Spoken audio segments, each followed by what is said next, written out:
بسم اللہ الرحمن الرحیم الحمد للہ رب العالمین والعاقبۃ للمتقین والصلاة والسلام علی رسولہ النبی الکریم اما بعد فقد قال اللہ تبارک وتعالی فی الکلام المجید والفرقان الحمید بسم اللہ الرحمن الرحیم انا اعطیناک الکوثر فصل لربک وانحر ان شانئک هو الابتر ان اللہ وملائکته یصلون علی النبی یا ایھا الذین آمنوا صلوا علیہ وسلموا تسلیما السلام علیکم یا رسول اللہ وعلی آلک واصحابہ وسلم یا حبیب اللہ الصلاة والسلام علیک یا شفیع المذنبین وعلی آلک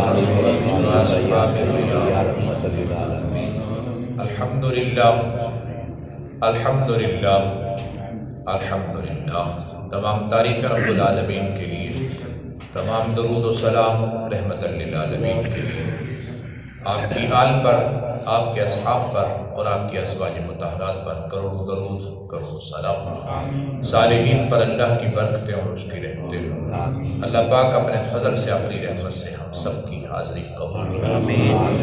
اللہ رب العزت قرآن مجید فرقان حمید کی برکات و انوار نصیب فرمائے۔ قرآن مجید فرقان حمید شفا ہے، اللہ سب مسلمانوں کو، ایمان والوں کو صحت تندرستی عطا فرمائے۔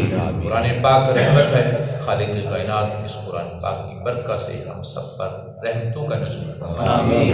قرآن عظیم نعمت ہے، اللہ تبارک و تعالیٰ اس قرآن پاک کی برکت سے ہمیں اپنی نعمتوں سے مالا مال فرمائے اور اپنی نعمتوں پر شکر بجا لانے کی توفیق فرمائے۔ قرآن مجید فرقان حمید کے آخری پارے سے سورہ کوثر، یہ قرآن مجید فرقان حمید کی سب سے چھوٹی سورت ہے، لیکن یہ کمال ہے۔ تو پھر آپ اندازہ لگائیں کہ جو چھوٹی، اتنی چھوٹی سورت اتنی کمال ہے، تو پھر بڑی صورتوں کا کیا عالم ہے۔ قرآن مجید فرقان حمید کی سورہ اخلاص ایک مرتبہ پڑھیں تو 10 پاروں کا ثواب ہے، 3 مرتبہ پڑھیں تو پورے قرآن کا ثواب ہے۔ ایک چھوٹی سی سورت پڑھیں تو تین مرتبہ پڑھیں تو پورے قرآن کا ثواب ہے، پورے قرآن کا اندازہ لگائیں۔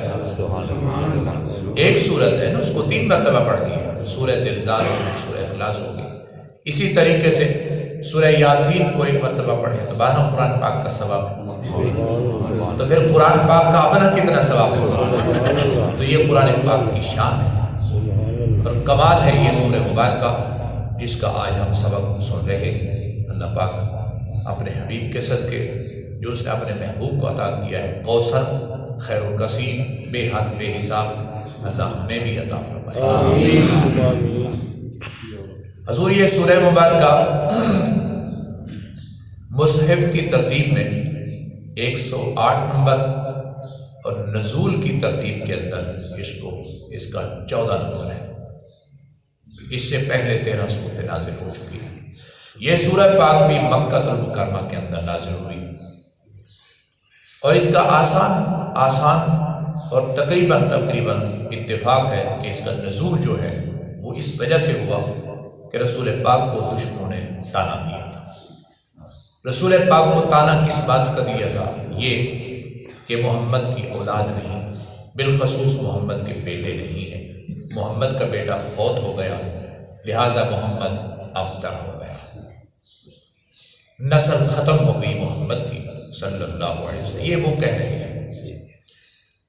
لہٰذا آپ پریشان ہونے کی ضرورت نہیں ہے، یہ مشن زیادہ دیر تک نہیں چلے گا، یہ پیغام زیادہ دیر تک بالکل نہیں چلے گا، اور جیسے ہی یہ دنیا سے رخصت ہوں گے تو اس کے ساتھ ہی یہ معاملات بھی ختم ہو جائیں گے۔ نہ ان کا کوئی چاہنے والا رہے گا، نہ کوئی ان کی اتباع کرنے والا رہے گا، نہ کوئی اس کی بات ماننے والا ہوگا۔ لہٰذا ہمیں زیادہ پریشان ہونے کی ضرورت نہیں ہے، یہ کافروں کی میٹنگ ہے، یہ کافروں کی گفتگو ہے۔ بالخصوص عاص بن وائل جو بدترین انسان تھا، بدترین کافر تھا، یہ اس کی گفتگو ہے، اس نے رسول پاک کے لیے یہ الفاظ استعمال کیے۔ قرآن مجید فرقان حمید کی سورہ مبارکہ کا شان نزول سماعت فرمانے کے بعد یہ بھی ساتھ سماعت فرما لیں حضور اللہ رب العزت نے ارشاد فرمایا کہ میرے محبوب دشمن تو نبیوں کو بھونکتے رہے ہیں، دشمن تو مجھے بھی نہیں چھوڑتے۔ رہی بات تیری ذات کی کہ تیری نسل کا سلسلہ ختم ہو جائے گا، تو میرے محبوب جب تک قیامت ہے تیری نسل ہے۔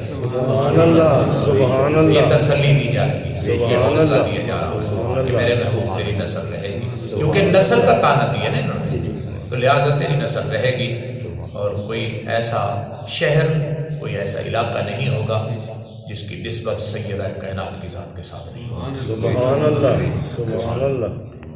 بسم اللہ الرحمن الرحیم، اللہ کے نام سے شروع جو نہایت ہی مہربان، ہمیشہ رحم فرمانے والا ہے۔ انا اعطینا کل کوثر، بے شک ہم نے آپ کو بے حد و بے حساب عطا کیا۔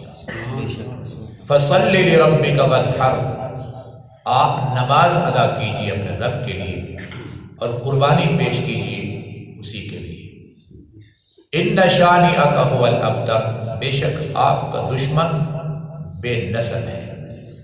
بے شک انسان کو یہ سوچنا چاہیے کہ وہ کس ذات پر یہ تانا، کس ذات کو یہ تکلیف پہنچا رہا ہے، جبکہ اس ذات کا تو خود خالق کائنات، خالق اور مالک ہونے کے ساتھ یہ فرما رہا ہے کہ میرے محبوب میں آپ کو اتنا دوں گا کہ آپ ہم سے راضی ہو جائیں۔ سبحان اللہ، سبحان اللہ۔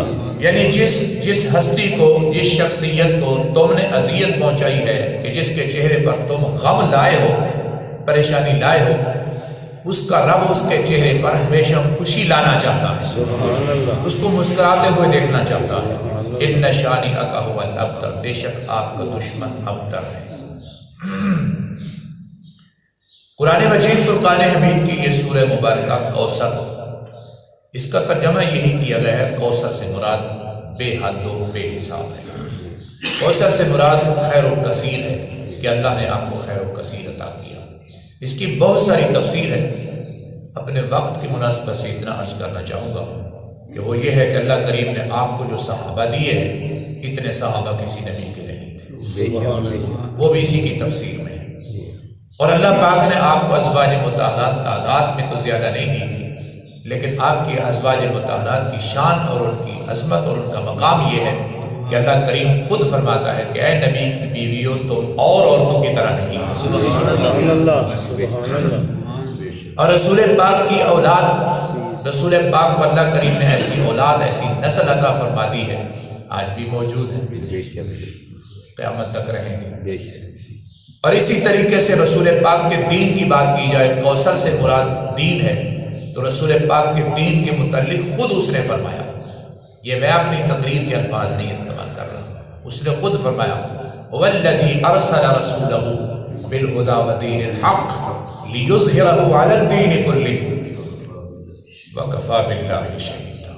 سبحان اللہ۔ دوسرے مقام پر ہے، یہی آیت ہے، دوسرے مقام پر ہے وَلَوْ كَرِهَ الْمُشْرِكُونَ، جس کا معنی یہ ہے، خلاصہ یہ دونوں آیتوں کا ہے حبیب، کہ ہم آپ کے دین کو تمام ادیان پر غالب کر دیں۔ سبحان اللہ، سبحان اللہ، مشرکین کو اچھا نہ بھی لگے تو کوئی حرج نہیں ہے، سبحان اللہ۔ ایک آیت۔ دوسری میں فرمایا کہ میرے محبوب ہم آپ کے دین کو غالب کر دیں گے۔ میرے محبوب تیرا گواہ، تیرے لیے تیرا رب ہی کافی ہے۔ سبحان اللہ، سبحان تیرا اللہ، گواہ بھی وہی ہے، سبحان اللہ، تیرا حامی و ناصر بھی وہی ہے، تیری بھی وہی حفاظت کر رہا ہے، تیرے دین کی بھی وہی حفاظت کر رہا سبحان ہے۔ اللہ، سبحان اللہ، اور میرے محبوب میں تیری ذات پر نازل ہونے والے قرآن کی بھی حفاظت کر رہا ہوں، اور تیری سنت کی بھی میں ہی حفاظت کر رہا ہوں۔ سبحان اللہ، سبحان اللہ۔ انا اعطیناک الکوثر، بے شک ہم نے آپ کو بے حد بے حساب عطا کر دیا، ہم نے آپ کو خیر و کثیر عطا کر دیا۔ توجہ حضور، ہم نے آپ کو خیر و کثیر عطا کر دیا۔ میں اس کی تفصیل میں زیادہ نہیں جانا چاہتا، لیکن میں ایک بات ضرور عرض کرنا مناسب سمجھتا ہوں کہ اللہ تبارک و تعالیٰ وہ ذات ہے، وہ ارض و سما میں ہے، وہ ہر مقام پر ہے، وہ خشکی میں بھی ہے، تری میں بھی ہے، آسمانوں میں بھی ہے، زمین میں بھی ہے، وہ پوری دنیا کی وسعت کے اندر موجود ہے، عرش پہ بھی ہے، جنت میں بھی ہے، لامکان میں بھی ہے۔ اور مومن کے دل میں بھی ہے، ہر بندے کی شہرت کے قریب بھی ہے۔ یہ قرآن کریم کی آیات ہے۔ ہر مومن کی شہرت اور ہر انسان کی شہرت مومن کے دل میں بھی ہے، اس کے دماغ میں بھی ہے، یہاں تک کہ ہر وقت بعض اوقات ایسی ہستی ہیں جن کی ہر سانس میں ہی اسی کی ذات ہے، یعنی اس سے وہ غافل ہوتے نہیں ہیں، ہر وقت اسی کی بات ہوتی ہے، لیکن اس کے باوجود وہ ذات فرما رہی ہے کہ میرے محبوب ہم نے آپ کو بے حد بے حساب عطا کر دیا۔ سبحان اللہ۔ اب حضور سنیے، زمین و آسمان کی وسعت کا کسی کو اندازہ نہیں ہے، زمین و آسمان کے اندر جو کچھ ہے اس کا کسی کو اندازہ نہیں ہے کہ زمین و آسمان میں کیا ہے، لیکن خالق کائنات اس پوری دنیا کے اندر جو کچھ بھی ہے اس کو رب کریم فرماتا ہے کہ یہ قلیل ہے، یہ قلیل ہے، یہ تھوڑا ہے۔ آپ اندازہ لگا سکتے ہیں کہ یہ کتنا ہے، تو خالق کائنات فرماتا ہے یہ قلیل ہے۔ تو جس ذات اقدس کی نگاہ میں یہ اتنا زیادہ قلیل ہے، اس کی نگاہ اقدس پہ کثیر کتنا ہوگا۔ اس نے اپنے حبیب کو عطا فرما کر یہ نہیں فرمایا کہ ہم نے اتنا دے دیا ہے، فرمایا کہ ہم نے آپ کو کثیر دے دیا ہے۔ یعنی وہ بے زبان اپنی زبان سے فرما رہا ہے، وہ بے زبان اپنی زبان سے فرما رہا ہے کہ یہ پوری دنیا قلیل ہے، کہ میرے محبوب ہم نے آپ کو یہ ساری دنیا نہیں دی، ہم نے آپ کو کثیر عطا کر دیا۔ یعنی نگاہ قدرت میں اس کے علاوہ بھی کچھ ہے تو وہ بھی ہم نے آپ کو عطا کر دیا۔ اور اس سے بڑی بات کیا ہوگی کہ میرے محبوب ہم نے آپ کو اپنی رضا عطا کر دی ہے۔ فصل لربک وانحر، نماز ادا کیجیے اپنے رب کے لیے اور قربانی پیش کیجیے۔ بعض علماء کرام نے یہی فرمایا کہ اس نماز سے مراد قربانی کی نماز ہے، بڑی عید جو نماز ادا کی جاتی ہے اس سے مراد وہ نماز ہے، اور وانحر سے مراد نہر کا دن ہے جس دن قربانی پیش کی جاتی ہے، جس دن اللہ کی بارگاہ میں قربانی ہوتی ہے۔ رسول پاک نے اب دیکھیں یہی مولویوں کا، یہی پیروں کا، یہی بعض لوگوں کا نظریہ ہے، سوچ ہے کہ جب بھی سرکار کی سیرت بیان کرتے ہیں یہی کہتے ہیں کہ معاذ اللہ استغفر اللہ، یہی سیرت نظر آتی ہے کہ اللہ کے رسول کے گھر میں کھانا نہیں تھا، اللہ کے رسول بھوکا تھا، اللہ کے رسول کے گھر میں یہ نہیں تھا، اللہ کے رسول کے گھر میں یہ نہیں تھا۔ اللہ کے رسول کے گھر میں سب کچھ تھا، ہمارے آقا کے پاس سب کچھ تھا۔ اچھا جس کے پاس کچھ نہیں تھا، سنیں، جس کے پاس کچھ نہیں تھا اس پر تو قربانی واجب نہیں ہے، اس پر تو قربانی واجب نہیں۔ تو رسول پاک نے کسی سال بھی ایک بکرا ایک چھترا کیا ہی نہیں ہے۔ سرکار دو عالم نے تو ہمیشہ کئی چھترے کیے، کئی بکرے ذبح کیے، اور آپ نے یہی فرمایا کہ یا اللہ یہ قربانی میری طرف سے، میرے اصحاب کی طرف سے، میری آل کی طرف سے، اور یہ قربانی میری امت کی طرف سے ہے۔ تو اتنی قربانیاں کی ہیں نا، سب کو شامل فرمایا گیا۔ اور پھر آپ کو معلوم ہوگا کہ حضور رسول پاک صلی اللہ علیہ وآلہ وسلم نے حج کے موقع پر جو قربانی کی تھی، حدیث پاک پڑھ کے دیکھا، کسی نے ایک اونٹ ذبح کیا ہے تو کسی نے اونٹ میں حصہ رکھا ہے، یہ تو جائز ہے نا، کسی نے اونٹ میں حصہ رکھا ہے۔ رسول پاک کے لیے تو حضرت علی یمن سے 200 اونٹ لائے تھے، سرکار کے لیے یمن سے، سرکار دو عالم کے لیے یمن سے حضرت علی آئے تھے تو 200 اونٹ قربانی کے لیے لائے تھے۔ رسول پاک کے پاس اپنے بھی تھے جو مدینہ شریف کے سے سرکار دو عالم لے کے گئے تھے، اور ایسے عقیدت مند محبت والے اور بھی ہوں گے جنہوں نے سرکار کو اونٹ پیش کیے ہوں گے۔ یعنی اللہ کریم بتانا یہ چاہتا ہے کہ میرے محبوب صلی اللہ علیہ وآلہ وسلم، میں اس قوم کو کیا کہوں، میں اپنے ان بندوں کو کیا کہوں جو کہتے ہیں کہ میرے حبیب کے گھر میں کچھ نہیں تھا۔ میں تو کہتا ہوں میں نے خیر و کثیر عطا کر دیا ہے، بے حد و بے حساب کر دیا ہے، اور یہ اسی بات کو رٹا لگا رہے ہیں کہ کبھی یہ ہو رہا تھا، کبھی یہ ہو رہا تھا۔ وہ سب کچھ تو میرے لیے کرتا تھا، میں تیرے لیے کرتا تھا۔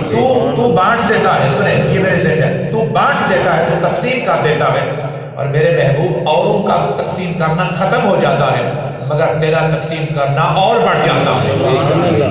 سنیں، اوروں کا دنیا سے رخصت ہونا ان کے خزانوں کو ختم کر دیتا ہے، ان کے مال کو ختم کر دیتا ہے، لیکن میرے محبوب تو جیسے بانٹ رہا تھا ویسے ہی بانٹ رہا ہے، جیسے تقسیم کر رہا تھا ویسے ہی تقسیم کر رہا ہے۔ رہی بات دشمن کی، اس دشمن کو تو میرے حوالے کرنا، ان شاہنیہ کا ہوا الابتر، رہی دشمن کی بات کہ وہ تانے دیتا ہے، وہ باتیں کرتا ہے، اس دشمن کو تو میرے حوالے کر، میں جانوں اور میرا کام ہے۔ کیا ہوگا؟ سنیے گا کیا ہوگا۔ جس دشمن نے یہ تانا دیا تھا اس کے کافی تعداد میں بیٹے تھے، اور آپ کو معلوم کہ عرب میں بہت زیادہ بچے ہوتے تھے، کافی تعداد میں تھے، 10 تھے، 12 تھے، 20 تھے، 25 تھے، 4 تھے، 5 تھے، جو بھی تھے اس بات کو۔ لیکن جتنے بھی اس کے بیٹے تھے اللہ تبارک و تعالیٰ نے ان سب کو رسول پاک کا کلمہ پڑھنے کی توفیق عطا فرمائی۔ سبحان اللہ، سبحان اللہ۔ وہ کہہ رہا ہے، بار بار اس کے نام لینے کی ضرورت نہیں، وہ دشمن کہہ رہا ہے کہ محمد ابتر ہو گیا ہے، محمد کی نسل ختم ہو گئی ہے۔ ابو جہل سے کہہ رہا ہے، امیہ سے کہہ رہا ہے، ایک حوصلہ دے رہا ہے، پریشان ہونے کی ضرورت نہیں، محمد کی نسل ختم ہوگی۔ اللہ فرما رہا ہے کہ میرے محبوب ہم نے تجھے بے حد بے حساب عطا کر دیے جواب دے کر۔ اور آگے آپ نے فرمایا کہ رہی دشمن کی بات، ان شانیہ کا ہوا الابتر، دشمن تیرا جو ہے وہ بے نشان ہو گیا ہے، اس کی نسل ختم ہو گئی ہے، اس کی ضروریت نہیں رہ گئی۔ اس کا کیا مطلب ہے؟ اس کی کیا تفسیر ہے؟ اس کا کیا مفہوم بنتا ہے؟ اور فرمایا کہ اس کے تو بیٹے موجود ہیں، اللہ فرماتے اس کی نسل ختم ہو گئی۔ اللہ نے ایسی کرم نوازی فرمائی، اس کے جتنے بیٹے تھے سب نے سرکار کا کلمہ پڑھا، صرف کلمہ نہیں پڑھا، مخلص صحابی ہوا، وفادار صحابی ہوا، اور صرف صحابی نہیں، رسول پاک کے ساتھ ساتھ رہے، غزوات میں جنگوں میں رسول پاک کے ساتھ رہے۔ اللہ کریم بتانا یہ چاہتا ہے کہ دشمن تیرے کا بیٹا ہوگا لیکن غلاموں کی، تیرے غلاموں کی صفوں میں کھڑا ہوگا، سبحان اللہ۔ غلام تیرا ہوگا، نوکر تیرا ہوگا۔ اور آپ کو معلوم ہے کہ رسول پاک کے غلام رسول پاک کے ساتھ کتنی وفا رکھتے ہیں۔ میں نے قرآن کی تاریخ میں بات کی، قرآن کی تاریخ میں رسول پاک کے غلام رسول پاک سے کتنی غلامی کا حق ادا کرتے ہیں۔ رسول پاک کے غلام اتنا کہتے ہیں، قرآن پاک کہہ رہا ہے کہ ہم نے آپ کی ذات سے محبت کی ہے، ہم آپ سے محبت کرتے ہیں، سرکار سے عرض کر رہے ہیں، ہم آپ سے محبت کرتے ہیں، ہم نے آپ سے محبت کی ہے۔ میں آپ کی ذات سے محبت اپنے کاروبار سے زیادہ کرتا ہوں۔ ایک مثال دی جا رہی ہے، میں آپ کی ذات سے محبت اپنے بیوی بچوں سے زیادہ کرتا ہوں، میں آپ کی ذات سے محبت اپنے وطن سے زیادہ کرتا ہوں، سبحان اللہ۔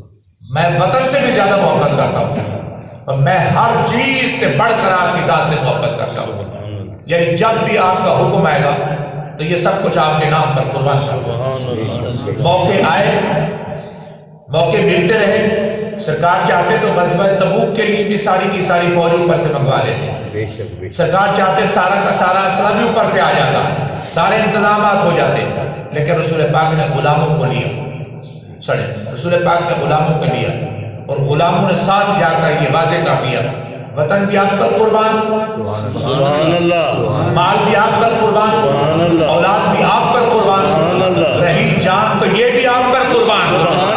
سبحان اللہ۔ اب آپ اندازہ لگائیں کہ اس ہستی کو کیا ضرورت ہے کہ اس کے 10-12 بیٹے ہوں، اس ہستی کو کیا ضرورت ہے اس کے 20-25 بیٹے ہو، 40-50 بیٹا ہو۔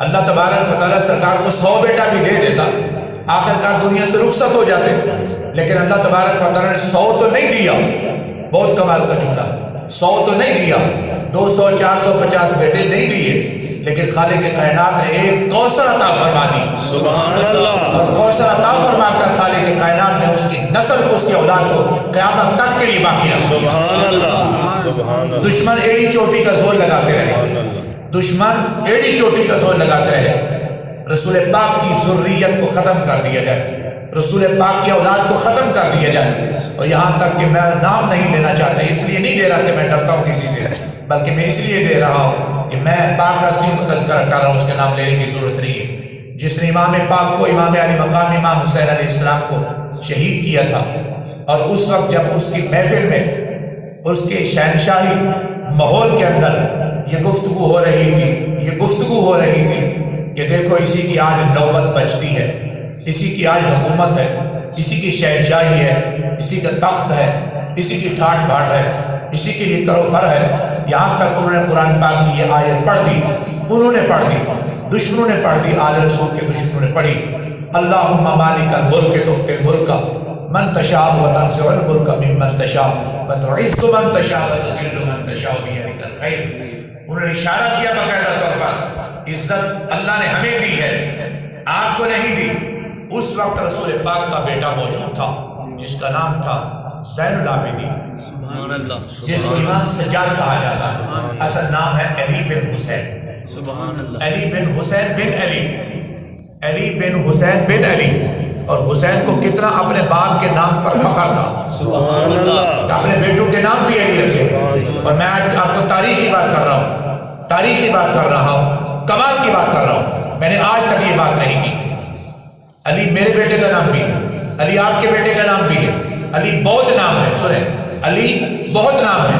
بہت عظیم عظیم ہستیوں کے نام علی ہوئے، مفسرین کے ہیں، محدثین کے ہیں، فقہاء کے ہیں، اولیاء کاملین کے ہیں. علی بن عثمان، داتا گنج بخش علی اجویری، یعنی ایسے بہت سارے نام ہیں. لیکن جب بھی نام لیا جاتا ہے علی، کسی کو پوچھنے کی ضرورت نہیں پڑتی تو نے یہ نام اپنے بیٹے کا کس کے نام پر رکھا ہے. سبحان اللہ. تو نے یہ اپنے بیٹے کا نام کس کے نام پر رکھا ہے. اور وہ یہی سوچتا ہے، یہی کہتا ہے کہ یہ حسن کے بابے کا ہی نام ہو سکتا ہے، یہ حسین کے بابے کا نام ہو سکتا ہے. میں عرض کر رہا ہوں کہ جو دشمن تھا جس نے آل رسول کو مٹانے کی کوشش کی تھی، اس وقت آل رسول کا ایک فرد موجود تھا، میرے کریم آقا کا ایک بیٹا موجود تھا، علی بن حسین، یعنی امام حسین العابدین موجود تھے. اس کے 12 بیٹے، اس کے 15 بیٹے تھے. اس دشمن کے 15 بیٹے تھے. بعض نے لکھا کہ 18 بیٹے تھے، لیکن 15 بیٹے والے کی آج نسل نہیں ہے. 18 جس کے بیٹے تھے اس کی نسل نہیں ہے. نسل کس کی ہے؟ محمد مصطفیٰ کی نسل. سبحان اللہ. آپ کی ذریت موجود ہے، آپ کی اولاد موجود ہے. اور اللہ کریم نے فرمایا کہ میرے محبوب ہم نے آپ کو کوثر عطا کی ہے، کوثر عطا کی ہے. یعنی ہم نے آپ کو اوروں کو بیٹے دیے ہیں. ہم نے یعقوب کو 12 بیٹے دیے تھے، ہم نے فلاں کو اتنے بیٹے دیے تھے، لیکن ہم نے ابھی، اے میرے حبیب، ہم نے آپ کو کوثر یعنی سیدہ فاطمہ الزہرا عطا کی. سبحان اللہ. سبحان اللہ. اے میرے محبوب ہم نے آپ کو سیدہ فاطمہ الزہرا عطا کر دی ہے. اوروں کی نسل چلی ہے بیٹوں کے ذریعے سے، تیری نسل چلے گی تیری بیٹی کے ذریعے سے. سبحان اللہ. اس لیے سید صرف وہ ہے جو علی اور فاطمہ الزہرا کی اولاد سے، فاطمہ الزہرا اور علی کی جو اولاد سے ہیں وہی سید ہے. اور ایمانداری کی بات ہے، آج بھی جو اہل محبت ہے، جو اہل محبت ہے، سب کی بات نہیں ہوتی، جو اہل محبت ہے وہ آج بھی جب سید کو دیکھتا ہے، سید کی تعریف کرتا ہے، اس کے ذہن میں، اس کے تخیل میں اور اس کی پوری سوچ جو ہوتی ہے وہ یہی ہوتی ہے کہ میری نگاہ دہلیز بطول پر ہے. سبحان اللہ. میں دہلیز بطول کو دیکھ رہا ہوں، میں مولا کائنات کو دیکھ رہا ہوں. تو اللہ تبارک و تعالیٰ نے فرمایا اور سرکار نے ارشاد فرمایا، آپ نے فرمایا کہ علی یہ تیرے بیٹے نہیں، حسن حسین میرے بیٹے ہیں. سبحان اللہ. حسن حسین میری بیٹی کے بیٹے ہیں، مجھ محمد کے بیٹے ہیں. سبحان اللہ. رسول پاک نے ارشاد فرمایا. اور آج باقی ہے اولاد رسول پاک کی، قیامت تک رسول پاک کی اولاد باقی رہے. باقی رہی بات کوثر کی، انشاءاللہ تعالی سرکار ہمیں کوثر کے جام بھی پلائیں گے، جنت کے باہر بھی پلائیں گے. سن لیجیے، جنت کے باہر بھی پلائیں گے، جنت میں بھی پلائیں گے. آخری جملہ کا نظر، جنت کے باہر بھی پلائیں گے اور جنت میں بھی پلائیں گے کریم آقا. اچھا، پانی کی تاثیر کیا ہوگی؟ کتنا میٹھا ہوگا، کتنا ٹھنڈا ہوگا، کتنا صاف اور شفاف ہوگا، اس کا اندازہ آپ خود لگا لیجئے. اتنی بات میں کہہ سکتا ہوں کہ جو رسول پاک اپنے ہاتھوں سے دے رہے ہیں، اس پانی کی تاثیر کا کیا عالم ہوگا. رسول پاک نے اپنے ہاتھوں سے پلانا ہے. آپ خود فرماتے ہیں میں جام بھر بھر کر پلاؤں گا، میں اپنی امت کو آب کوثر پلاؤں گا. میں عرض کرنا چاہتا ہوں جنت کے باہر بھی پئیں گے، میدان محشر میں بھی پئیں گے انشاءاللہ، جنت میں بھی پئیں گے. اور ایسے خوش نصیب لوگ تھے جن کو سرکار نے یہاں بھی پلا دیا، اور ایسے خوش نصیب لوگ تھے جن کو سرکار نے یہاں پلا دیا. صحابہ اکرام کو رسول پاک نے پلایا. ہاتھ کی انگلیوں سے پانی نکلتا ہے، غور نہیں فرما رہے، ہاتھ کی انگلیوں سے بھی پانی بھی نکلتا ہے. یار پہاڑوں سے تو نکلتا ہے، غاروں سے تو پانی نکل سکتا ہے. صدیق اکبر کو سرکار دو عالم نے غار ثور میں پانی پلایا اور اس غار کے اندر کوئی پانی کے چشمے کا نام و نشان نہیں تھا. اور آج بھی جا کر دیکھیں آثار قدیمہ کے لوگوں کو بھیجیں، ان کو کہیں تحقیق کریں پوری، یہاں سے پانی نکل سکتا ہے، اگر پانی کا نام و نشانی تو نکلے گا کہاں؟ لیکن سرکار نے فرمایا کہ ابوبکر پیاس لگی ہوتا جاؤ پانی پی لو۔ سبحان اللہ۔ میں آگے چلا گیا، میں نے جا کر پانی پیا، مسکراتے ہوئے صدیق اکبر تشریف لائے تو سرکار نے فرمایا کس بات پر مسکرا رہے ہو؟ کہنے لگے کہ اتنا صاف پانی، سبحان اللہ۔ سبحان اللہ، اتنا میٹھا پانی، سبحان اللہ، اتنا ٹھنڈا پانی میں نے اپنے آنکھوں سے دیکھا ہی نہیں تھا۔ تو ابوبکر صدیق آپ کی عظمت کو سلام، میں عرض کر رہا ہوں ابوبکر صدیق آپ کی عظمت کو سلام ہو، آپ کیسے دیکھتے؟ ایسا ہوتا تو آپ دیکھتے۔ سبحان اللہ، یہ کوئی غاروں کا پانی تھوڑا ہے، یہ کوئی پہاڑوں کا پانی تھوڑا ہے بھئی، ایک پہاڑ کا پانی دوسرے پہاڑ کے پانی سے کم ہوتا ہے، دوسروں سے زیادہ میٹھا ہوتا ہے، زیادہ ٹھنڈا ہوتا ہے۔ سارے پہاڑوں کے پانی میٹھے ٹھنڈے نہیں ہوتے، آپ نے دیکھا تو تب ہوتا کہ پہاڑوں سے نکلتا۔ خالق کائنات نے فرمایا کہ میرے محبوب ہم نے آپ کو عطا کر دیا ہے، سبحان اللہ، اب آپ جس کو چاہیں جتنا چاہیں پلا سکتے ہیں۔ سبحان اللہ، اسی طریقے سے رسول پاک صلی اللہ علیہ وآلہ وسلم نے آب کوثر جن کو پلانا ہے، کتنے خوش نصیب ہوں گے، کتنا ٹھنڈا ہوگا، کتنا میٹھا ہوگا۔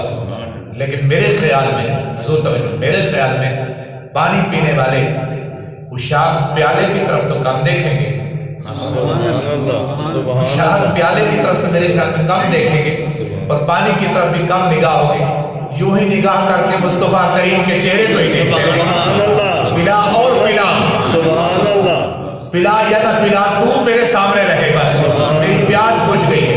اور جس ذات کو دیکھنے سے پیاس ختم ہو جاتی ہے، جس کو دیکھنے سے بھوک ختم ہو جاتی ہے، جس کو دیکھنے سے غم ختم ہو جاتے ہیں، وہ خود پانی کا آب کوثر کا پانی کا پیالہ پلائے تو کیا شان ہے۔ سبحان اللہ، اللہ اپنے حبیب کے صدقے ہماری حاضری قبول فرمائے۔ اللہ تبارک و تعالیٰ اس سورہ مبارکہ کے صدقے سب کو بے حد عطا فرمائے، حساب عطا فرمائے، یعنی ہر چیز عطا فرمائے آخرت کی، اور سب سے بڑی چیز جو اللہ تبارک و تعالیٰ کی ہے نا، وہ اس کی رضا ہے۔ اللہ تبارک و تعالیٰ اپنے حبیب کے صدقے ہمیں اپنی رضا عطا فرمائے۔